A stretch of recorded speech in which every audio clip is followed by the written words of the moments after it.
President William Ruto is in panic after the Linda Mwananchi team issued an evening bad statement. Welcome to Kenya Lens Media, where we give you news updates as they break, and kindly, if you're new here, consider subscribing. Now, a section of Linda Mwananchi leaders has announced the plans to pursue a private prosecution against Interior Principal Secretary Raymond Omolo and Deputy Director of Criminal Investigations John Onyango, accusing them of sustained harassment and what they describe as coordinated effort to target their supporters through unlawful means. The announcement marks a significant escalation in the ongoing standoff between opposition figures and key state security officers.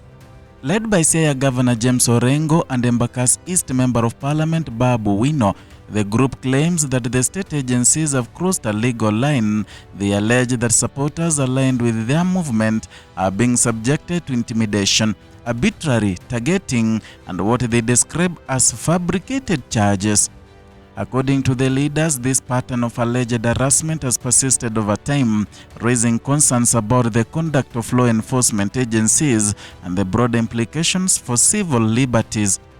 The opposition figures made their position clear during a visit to the Directorate of Criminal Investigations headquarters, where they had sought an audience with the senior officials.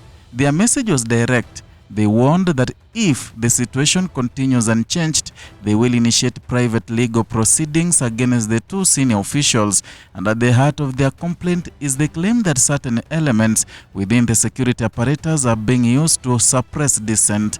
They argue that this undermines both the rule of law and the constitutional protections guaranteed to all citizens. The leaders described what they believe to be deliberate and also organized campaign aimed at individuals associated with their political stance. They further claimed that this approach is not only unjust but also risks deepening divisions within the country, and in the address, the leaders pointed to what they see as troubling trend, one where law enforcement is perceived to act selectively. They say such actions erode public trust in institutions that are meant to serve and protect all citizens equally. The accusations also extend to the broader fight against hooliganism, a challenge that has affected various parts of the country. The opposition leaders argue that instead of addressing this issue effectively, certain officials have become part of the problem. They claim that energy and resources are being diverted towards targeting political opponents rather than tackling genuine security threats.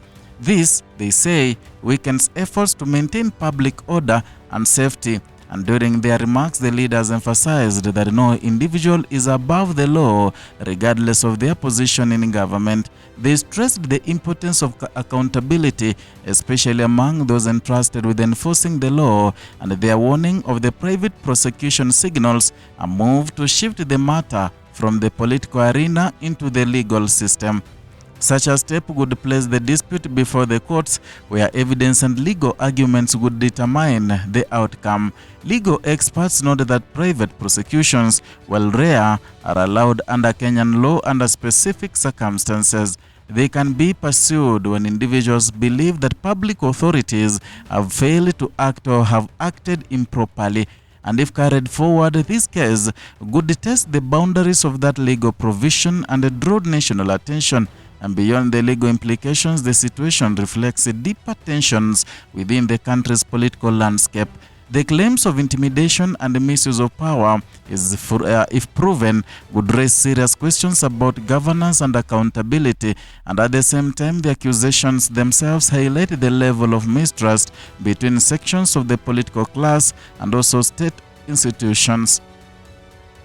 For many citizens, these developments are more than just political disagreements. They touch on fundamental issues of justice, fairness, and also protection of rights. And the perception that any group may be unfairly targeted can have a lasting impact on public confidence, and it can also influence how communities interact with the law enforcement agencies. In this In this argument, their statements, the leaders called on the National Police Service to uphold its constitutional mandate. They emphasized the need for independence in its operations, free from political influence or interference. And this call reflects a broad expectation that institutions tasked with maintaining law and order must remain neutral and also professional. The leaders warned that failure to do so would undermine the very foundations of democratic governance. And as the situation unfolds, attention will likely turn to how the accused officials and the relevant institutions respond, and their reaction could shape the next phase of this dispute. Will there be engagement and dialogue, or will the matter proceed directly to the courts? For now, both sides appear firmly positioned, and the opposition leaders have made their intentions clear, signaling readiness to pursue legal action if their concerns are not addressed. On the other hand, the state agencies involved have yet to publicly respond in detail to these specific allegations. This leaves a growing sense of anticipation over what comes next. Observers note that such confrontations, if not managed carefully, can escalate and create broader political and social tensions. Equally, they undermine the importance of transparent processes and adherence to the rule of law in resolving disputes. And at a time when the country continues to navigate complex political dynamics, the stakes are high. The outcome of this situation could set a precedent for how similar conflicts are handled in the future. It may also influence public perception of both political leaders and state institutions, and for the supporters of the center of these claims, the issue is deeply personal. Allegations of harassment and targeting affect not only their political participation but also their sense of security. Ensuring that all citizens feel protected under the law remains a key responsibility of the state.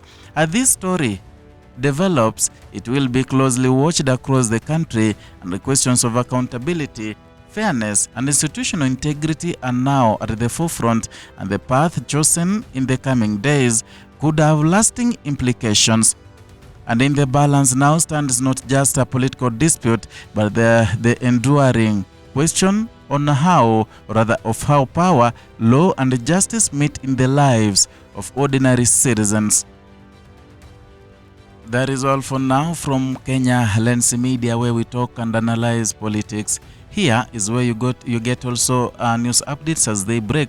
So if you are new here, consider subscribing, liking, and sharing our content to various platforms such as WhatsApp groups and also Facebook. Equally, you can write your comment down there in the comment section if you have your opinions or other opinions. You can equally write insults because they form part of the comment section, and equally respond to each and every comment you make, and also perhaps it can make a basis of whatever we're going to talk about in the next video.